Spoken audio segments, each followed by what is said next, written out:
Mga kapuso, hindi pa po tayo ganap na nakakapasok sa mismong kaloob-looban nitong Alabang Zapote Road, pero mabagal na ho ang daloy ng sasakyan.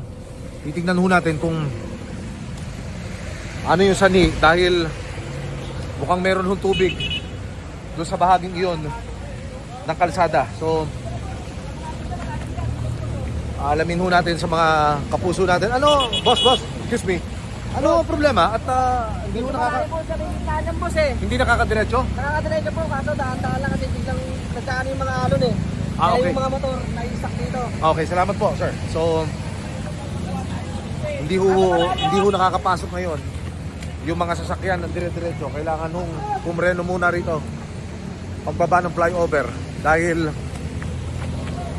mataaso ang tubig sa bahaging ito ng Alabang Zapote Road. Meron daw tayo nakikita mga taga DPWH. Tatanungin po natin kung ano yung kanilang pakay, ano ho. At nakita nyo, may nakukuha sila. Magandang hapon po sa GMA Integrated News po. Emil Sumangil ako. Ano yung nakukuha nyo dyan? Ay, yung basura sa papunta sa Cascasing. Oho, yan ho, bumabara. Kaya ho tayo nababaha ngayon. Oho, marami ho kayo nakuha so far, sir. Ay, galing pa kami ng CAA. CIA pa lang, marami na ho kayo nakuha. Ubus na isa ko namin. So, ayun ho, mga kapuso. Yung ilan pa lamang doon sa mga nakuha ng mga nagmamalasakit nating mga kababayan, puro basura.